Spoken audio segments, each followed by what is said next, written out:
श्रीनाथ जी चरित्रामृत सचित्र ग्रंथ श्री हरिराय जी महाप्रभु जी रचित તેમાં આગળની લીલાનો પ્રસંગ વર્ણન કરતા શ્રી હરિરાયજી મહાપ્રભુજી કહે છે,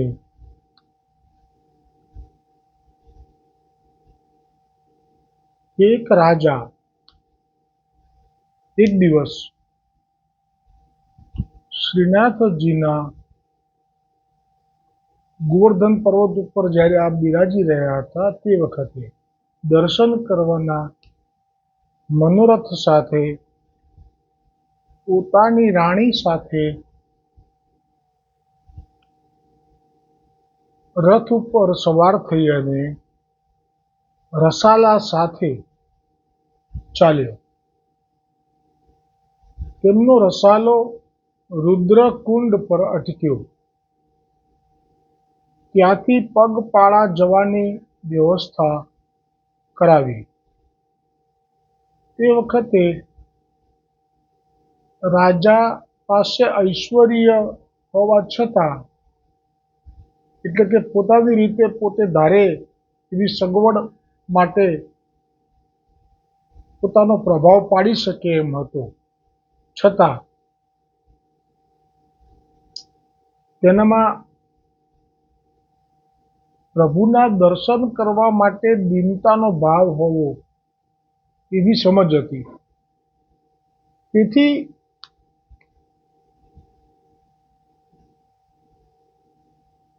રાણીને પણ કહ્યું કે હવે આપ રથમાંથી નીચે ઉતરો, એટલે આપણે દર્શન કરવા જઈએ. આ વ્યવસ્થા એટલે શું? તો કે રાજા છે, એટલે રાજાને રાણીને દર્શન કરવા જવું હોય તો એમને પ્રાથમિકતા આપવા માટે અન્ય લોકોને રોકવા, આટલો એની પાસે સત્તાનો ઉપયોગ કરી શકાય એવી શક્યતા હતી. એવું રાણી જાણતા હતા કે આપણે તો રાણી છીએ, રાજા છીએ. પણ રાજા દિન ભાવવાળો હતો. જોકે આ રાણી જે છે એ પણ દૈવી છે, પણ અત્યારે હજી એને દર્શન થયા નથી ને, એટલે એનામાં જે અહંકાર છે, એટલે એ જે રાજાએ જ્યારે કહ્યું કે ચાલો રાણી હવે આપણે ચાલીને દર્શન કરવા ઉપર જઈશું, રુદ્રકુંડથી તો ઘણું ચાલવાનું છે, પછી ગોવર્ધનના મુખારવિંદ પાસે, ત્યાંથી પછી ઉપર જવાનું થાય, એટલે આટલું બધું ચાલવાનું આવ્યું. ત્યારે પગપાળા જવા માટે રાણીએ જીદ કરી કે તમારે ચાલીને જવું છે તો તમે ચાલીને જાઓ રુદ્રકુંડથી ગોવર્ધનની તલેટી સુધી, મુખારવિંદ સુધી. પછી તો પગથિયા ચડીશું, પણ હું અહીંયા રુદ્રકુંડથી ત્યાં સુધી તો પાલખીમાં કે વાહન ઉપર બેસીને જ જઈશ.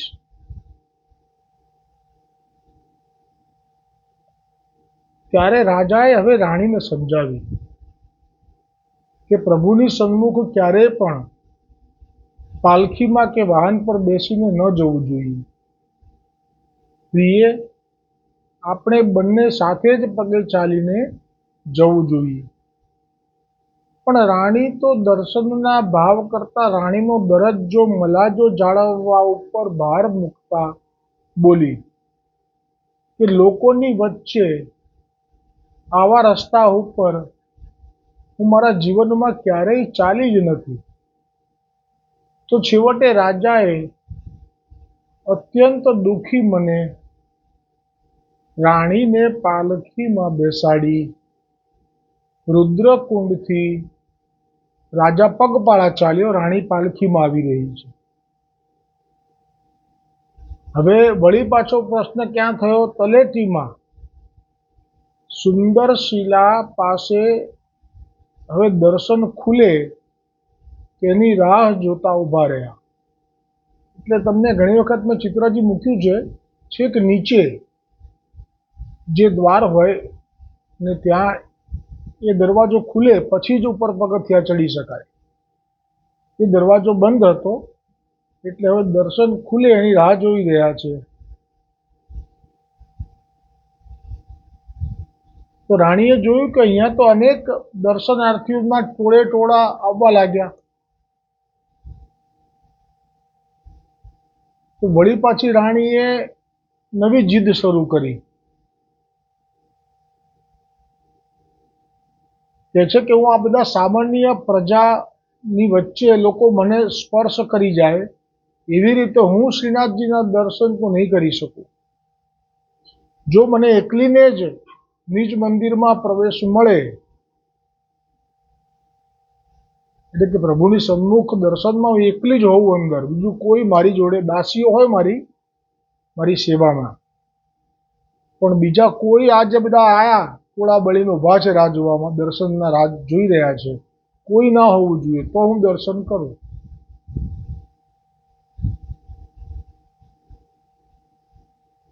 અને પછી અંદર ગયા પછી અંદરથી મારી દાસી કમાડ બંધ કરી દે, એટલે આ બધા અંદર ઘૂસી ના જાય. ત્યાર પછી હું નિરાતે આ પર્વતના દેવતાના, ત્યાં એવી રીતે એમનું નામ હતું પ્રચલિત, પર્વતના દેવતા, અને કોઈ દેવ દમન એવું કહેતા, ના હું દર્શન નિરાતે કરીશ. અને જો એમ વ્યવસ્થા નહીં કરો તો હું તો અત્યારે પણ લઉં છું, પણ એટલે શપથ, સોગંદ લઉં છું કે હું દર્શન કર્યા વગર હવે પાછી પણ નહીં જાઉં. આ દૈવી જીવના લક્ષણો પ્રગટ થવા લાગ્યા. નહીં કરું એવું નથી કીધું, એવી જીદ કરી કે જો એવી રીતે મને એકલા દર્શન કરવા નહીં જવા દે ગોવર્ધનની સન્મુખમાં, અને હું કમાડ બંધ કરી દઉં અંદરથી, પછી મારા એ દર્શન હું ઠાકોરજીના કરી લઈશ. પણ જેવું નહીં કરવા દે, એમ ના કહ્યું કે હું દર્શન નહીં કરું, એમ કહ્યું કે હું એવી જ રીતે દર્શન કરીશ, અને જો એવી રીતે દર્શન નહીં થવા દે તો હું અહીંયા અન્ન જળ છોડી દઉં છું. એટલે રાજા માટે તો આ એવો ધર્મ સંકટ આવી ગયું કે અન્નનો પણ ત્યાગ કરું, જળ નથી લખ્યું પણ અન્નનો ત્યાગ કરું. હવે તો રાજા પણ છોભીલો પડી ગયો. જ્યાં ગિરિરાજ ઉપર શ્રીનાથજીના દર્શન ખુલ્યા ત્યારે બધાએ દર્શન કરી લીધા, પણ રાણી તો સ્ત્રી હઠ લઈ બેઠી તે બેઠી, પણ ટસની મસ ના થઈ. રાજા વિચારે ક્યાં સુધી ભૂખી રહેશે. એટલે રાજા જે લૌકિક રાજા મર્યાદા માર્ગીય છે, એટલે દર્શન કરવાનો ભાવ જે થયો એ એમ જ થયો છે, એ લીલાનો જીવ નથી. પણ રાણી તો લીલાની જીવ છે, પણ અત્યારે એને કંઈ ખબર નથી કે હું ગોવર્ધનનાથજીની જ છું. એટલે રાજાને તો એમ કે આ ક્યાં સુધી ભૂખી રહેશે. પણ ખરેખર દૈવી જીવોમાં જે ટેક લીધા પછી એ જે નિભાવે છે એવા પ્રસંગો તો બહુ આવી ગયા 84-252માં, કે એ લોકો ટેક લે પછી તો જે થવું હોય એ થાય. તો આ દૈવી જીવની ટેક છે, એ રાજાને ખબર નથી. એટલે વિચાર્યું કે ક્યાં સુધી ભૂખી રહેશે, પછી થાકશે એટલે મને કહેશે ચલો હવે, કાં તો દર્શન કરીને ચલો, કાં તો એ સીધા સીધા ચલો. રાજાને એમ જ હતું.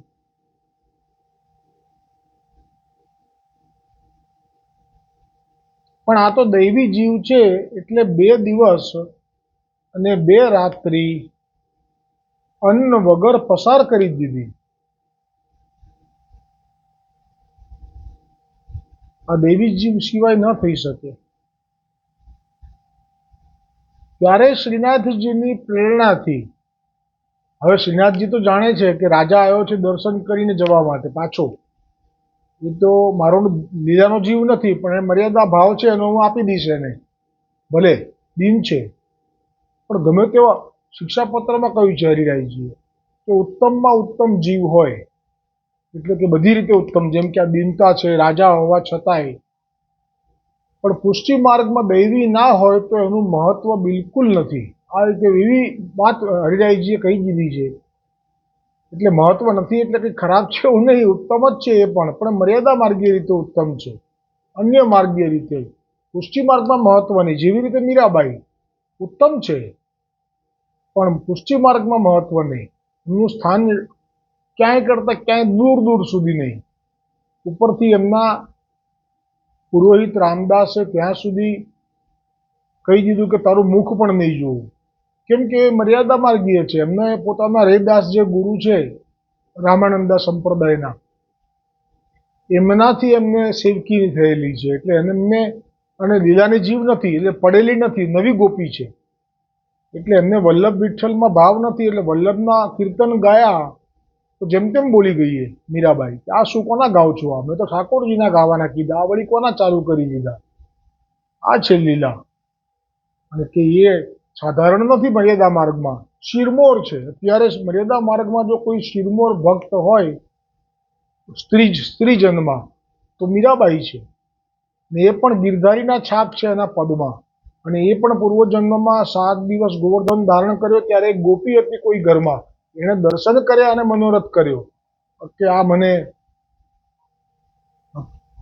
પતિ તરીકે પ્રાપ્ત થાય.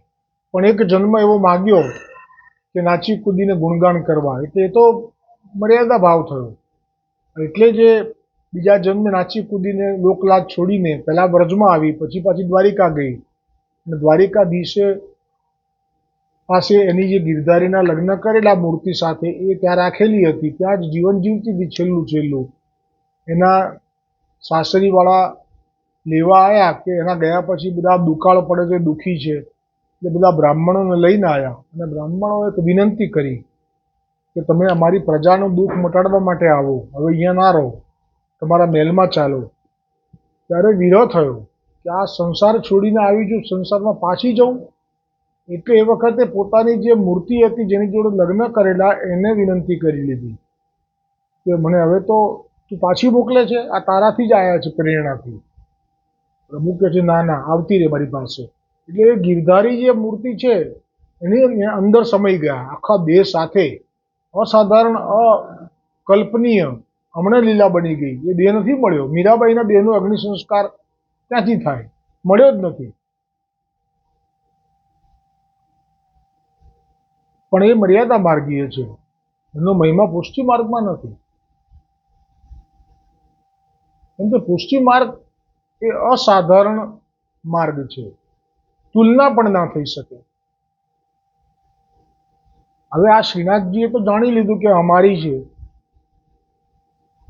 અને 2 દિવસ સુધી ભૂખી રહે ઠાકોરજી સહન ના કરી શકે પોતાના જીવનું દુઃખ. એટલે શ્રીનાથજીએ પ્રેરણા કરી એક વૈષ્ણવને. એ વૈષ્ણવ આવ્યો રાજા પાસે, આવીને રાજાને સલાહ આપી કે રાજા, તમે અહીંયા જે ગોવર્ધનનાથજી જેમના માથે બિરાજી રહ્યા છે એ શ્રી ગુસાઈજીની બેઠક પર જઈ દંડવત કરી અને તેમના શરણે જાઓ તો કઈ કૃપા થાય.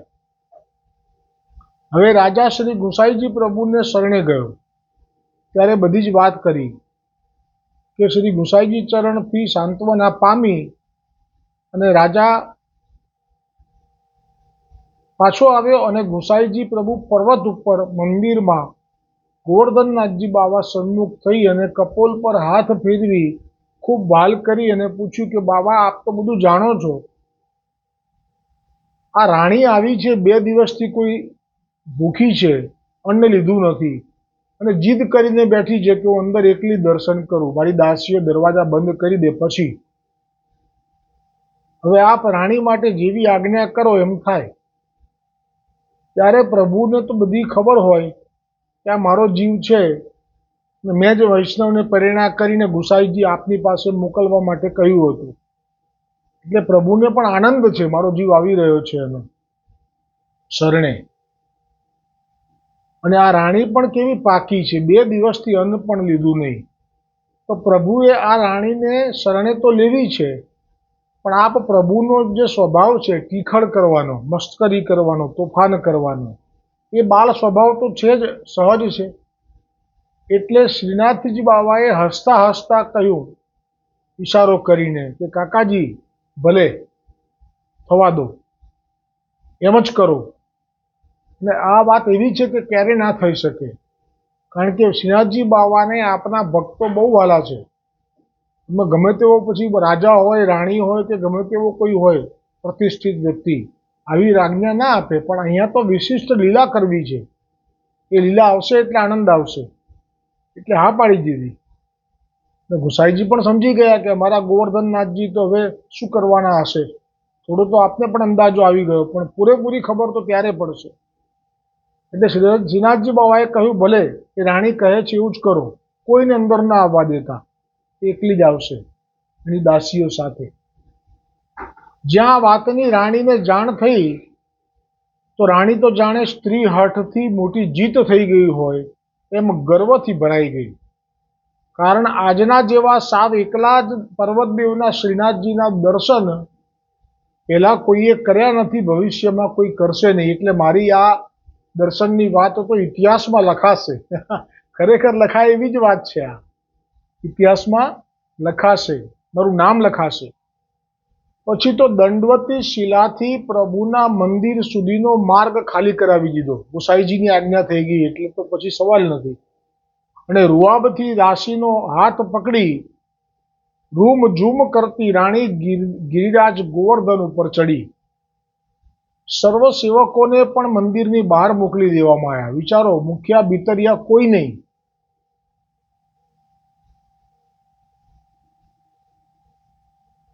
મંદિરમાં જેવી રાણી પ્રવેશી કે રાણીએ આજ્ઞા કરી દાસીને દરવાજા બંધ કરી દો, એટલે દાસીએ કમાડો વાસી દેવાયા. આ કમાડો બંધ કરાવડાયા છે ને એ જ ભારે પડશે રાણીને, બધાને બહાર રાખીને.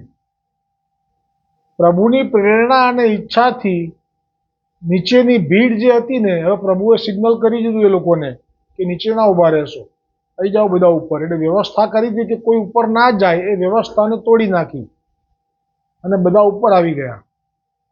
પણ દરવાજો બંધ છે, કમાડ અંદરથી બંધ કરેલું છે, તો ખોલે નહીં કોઈનાથી, તો કોણ ખોલશે?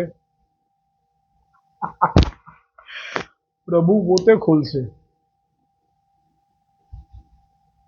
તો જેવી કમાડો વાસ્યા તો પેલી ભીડ ઉપર આવી ગઈ. કમાડ જે બંધ હતો એ દરવાજાની બહાર સુધી આવી ગયા. ત્યારે અંદર નિજ મંદિરમાં રાણીને પણ અંદર ખાને શ્રીનાથજી બાવાના દર્શનનો તાપ તો વધી ગયો છે. રાણીએ જ્યાં ગોવર્ધન ધરણના દર્શન કર્યા તે તરત અતિ રોમાંચ થયો, અને દર્શન પણ એવા આપ્યા. વ્રજના રસો વૈસહ, ભક્તોદ્ધારક સ્વરૂપે દર્શન આપ્યા. એ જે સ્વરૂપ હોય આપણને જે દર્શન થાય છે અત્યારે નાથદ્વારામાં, એ સર્વોદ્ધારક સ્વરૂપે થાય છે. પણ આ તો લીલાની છે ને એટલે એને સર્વોદ્ધારક નહીં, પણ રસો વૈસહ એવા દર્શન આપ્યા.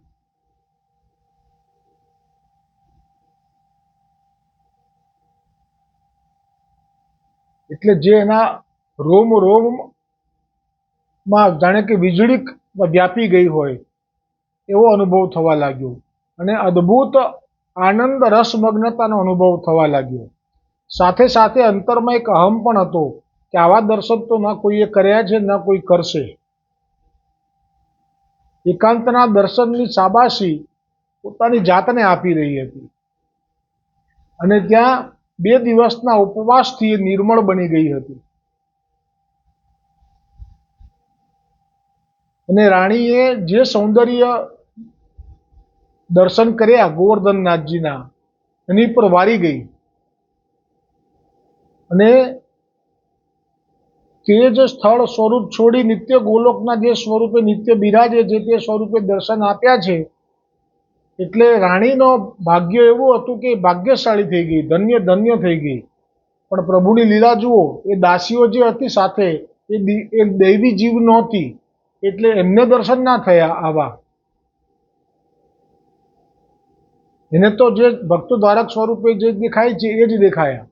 હવે પ્રભુએ ટીખળ શરૂ કરી, દિવ્ય સ્વરૂપે પાટ ઉપરથી આપ જ નીચે ઉતરી પડ્યા, અને જીવના અહંકાર રૂપી પડદાને હટાવવા અને નિત્ય રસમય પ્રીતિનું દાન આપવા પ્રભુએ શ્રમ લઈને અંદરથી જે દાસીએ દરવાજાના કમાડ બંધ કર્યા હતા એ જાતે જ ખોલી નાખ્યા. પરિણામ શું થયું? બહારથી અનેક દર્શનાર્થીઓ તાપ કરી રહ્યા હતા, એક સાથે અંદર આવી ગયા. દાસીઓ તો ગભરાઈને ખૂણામાં સ્થિર થઈ ગઈ.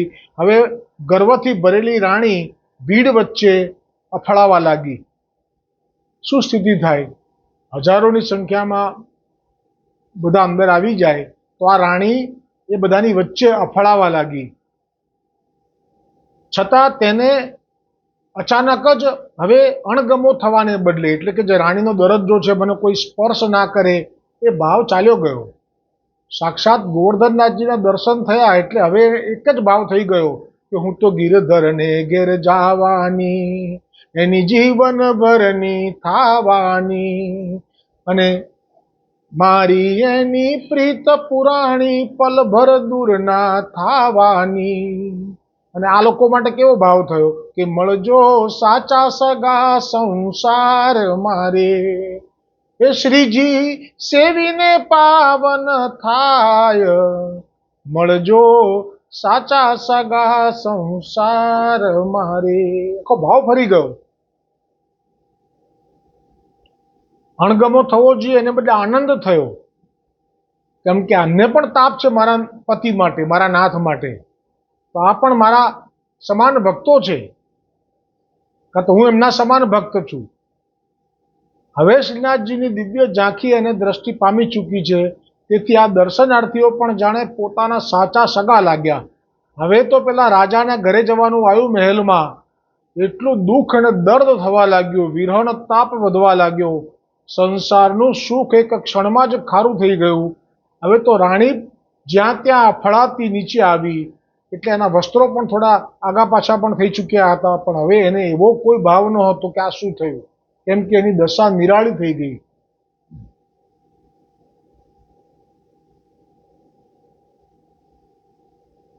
કારણ કે રાણીનું ચિત્ત તો ઠાકોરજીએ ચોરી લીધું છે. હવે રાજાને પાછા નગરમાં જવાની ઉતાવળ હતી. મેં કહ્યું ને, જેનું ચિત્ત જ્યાં છે લીલાના નથી ને, એ તો એની એક ઔપચારિકતા હોય છે, અંદર તાપ ક્યાંથી હોય? લીલાનો જીવ એટલે તો શું કહેવાય? જેમણે લીલામાં વિહાર કરેલો છે, રસો વૈસવનો વિહાર થઈ જાય પછી ભૂલાય કેમ? પણ અપરાધ કર્યો હોય એટલે પડ્યા હોય, કાં તો કોઈ મનોરથ કર્યો હોય એટલે પડ્યા હોય, રામદાસ ચૌહાણની જેમ. પણ પછી જ્યારે મહાપ્રભુજી પ્રગટ થાય અને બ્રહ્મસંબંધ મંત્ર ગોવર્ધનનાથજી આપે અને એ આપના આત્મજ ગુસાઈજી અથવા તો આપના વંશજો કોઈ દૈવી જીવને, અધિકારી જીવને સંભળાવી દે, પછી એ તાપ પ્રગટ થાય એટલે હવે એમને કંઈ ગમે નહીં કશું. ભલે ને આટલું બધું સુખ હતું, તો પણ રાજાને પાછા નગરમાં જવાની ઉતાવળ હતી, તો રાણીએ કીધું હવે ઉતાવળ ના કરો. રાજા વિચારે કે અત્યાર સુધી તો આવું હતું, અત્યારે આવું થયું, એના વસ્ત્રો આગા પાછા થઈ ગયા, લોકો અથડાયા, તો હવે એને ક્યાં ગયો અહંકાર? રાજા કંઈ સમજી ના શક્યો. પણ એ વખતે